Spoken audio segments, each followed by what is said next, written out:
अब मेरी बात आप गौर से सुनिए। सबसे पहले बात करते हैं हम लोग बुजुर्गों की। बुजुर्ग लोग बोल रहे हैं कि हमारी इज्जत नहीं है। अब आपने इतने दिन से दुकान में काम किया, आपकी वजह से ये दुकान का वजूद है। आपकी दुकान का वजूद जो है आपकी वजह से, ग्राहकों का वजूद भी आपकी वजह से है। जो आपके बच्चे आज दुकान पे बैठे हुए हैं, जो रोजी रोटी खा रहे हैं, उसमें पूरा का पूरा वजूद ही शुरुआती से आपका। आपने इतनी बड़ी दुकान जमाई, एक एक ग्राहक करके आपने दुकान में ग्राहक जोड़े। इतने दिन से आपकी इज्जत थी, ग्राहक भी आपको जानते थे, आपकी इज्जत करते थे।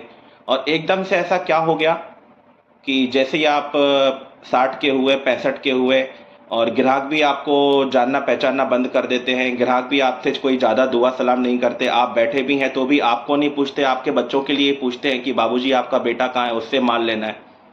ये ऐसा क्या हो गया? एकदम से ये काया पलट कैसे हो गया?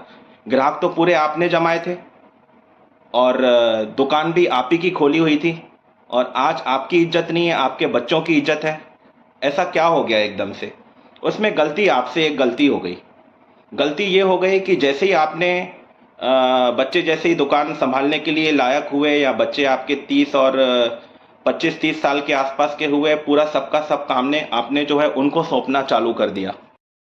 शुरुआती में ग्राहक आपसे पूछते भी होंगे, बाबूजी मुझे ये चाहिए, बाबूजी मुझे वो चाहिए। आपने बोला कि मैं नहीं, बच्चा देगा। कुछ, बाबूजी मेरे को ये सामान चाहिए या वो सामान चाहिए, आपने सीधा सीधा यही उत्तर दोबारा रिपीट कर दिया कि मैं नहीं दूंगा, मेरा बच्चा देगा। आपने बच्चे का नाम आगे लेकर के आए, अपना नाम पीछे लेकर के आए, तो फिर बुरा क्यों मान रहे हैं? जब बच्चे का नाम आपने खुद होके आगे किया तो अब आपको बुरा नहीं मानना चाहिए।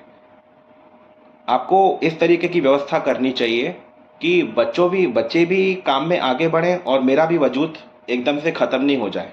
इसके लिए आपको कदम उठाना चाहिए था। आपको ये कदम उठाना चाहिए था कि मैं भले 20 ग्राहक आते हैं, 20 ग्राहकों में से मैं केवल 3 ही ग्राहक डील करूंगा, और 17 मेरे बच्चे डील करेंगे, लेकिन 3 ग्राहक मैं ज़रूर डील करूंगा।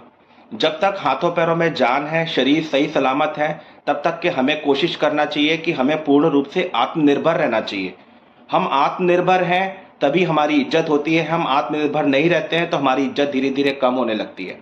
हम जैसे जैसे दुकान से दूर होते जाते हैं, घर में हमारा चाय पीना, अखबार पढ़ना, बच्चों को टोकना, और घर के कामों में सब्जी लाना, और दूसरे घर के तमाम कार्य जो हमारे बिना भी चल सकते हैं वो कार्य, इन कामों में हम लोग लग जाते हैं। यदि हम दुकान पर बैठें और ग्राहकों को डील करेंगे तो हमारी इज्जत भी बनी रहेगी। और घर पे हम लोग सारे दिन चाय वगैरह पीते रहेंगे, अखबार पढ़ते रहेंगे, बच्चों के साथ खेलते रहेंगे, सब्जियां लेते आएंगे, तो इन कामों से इज्जत नहीं बनेगी। अगर हमारे शरीर के अंदर अगर सही सलामत हमारे पुर्जे हैं, हमको कोई बीमारी नहीं है, हमें कोई तकलीफ नहीं है, शारीरिक रूप से मानसिक रूप से अगर हम स्वस्थ हैं, तो हमें पूरा प्रयत्न करना चाहिए कि हमें दुकान पे समय देना है, हमें अपने ग्राहकों के साथ में डील करना है। इन्हीं कामों से ही हमारी इज्जत बनेगी। ये अपने दिल और दिमाग में हमको जमा देना चाहिए कि हमारे को इज्जत तभी मिलेगी जब हम दुकान पे जाएंगे, ग्राहकों से डील करेंगे। इसी के कारण हमारे बच्चे, हमारी बहुएं, हमारे ग्राहक जो आज तक हमारी इज्जत करते आ रहे थे, वो दोबारा से हमारी इज्जत दोबारा करेंगे। अगर हम इन पथों पे नहीं चलेंगे, हम आराम से घर पे बैठकर चाय पिएंगे, अखबार पढ़ेंगे और सब्जियां लेके आएंगे, दुकान से हमारा कोई लेना देना नहीं है, बच्चे पूरी दुकान बच्चे संभालेंगे, हम दुकान नहीं संभालेंगे, ग्राहकों को डील हम नहीं करेंगे, तो इज्जत हमारी चली जाएगी। कोई बात नहीं है, अभी जो समय बीता वो बीता, बीता हुआ समय कभी वापस नहीं आता। अभी आप दृढ़ निश्चय कर लीजिए कि मुझे कल से दुकान पे जाना है, मुझे भी कुछ ना कुछ ग्राहकों को डील करना है, मुझे भी सब काम संभालना है, पैसों का गल्ला मुझे भी संभालना है, पैसों का हिसाब किताब मुझे भी लेना है, ग्राहकों को मुझे भी डील करना है, ग्राहकों से दो प्यार की मीठी बातें मुझे भी करना है। और धीरे धीरे आप देखेंगे कि ये सब काम करते हुए आपकी जो खोई हुई इज्जत थी वो आपको दोबारा, जिस पे आपका हक था, वो हक आपको मिलकर रहेगा।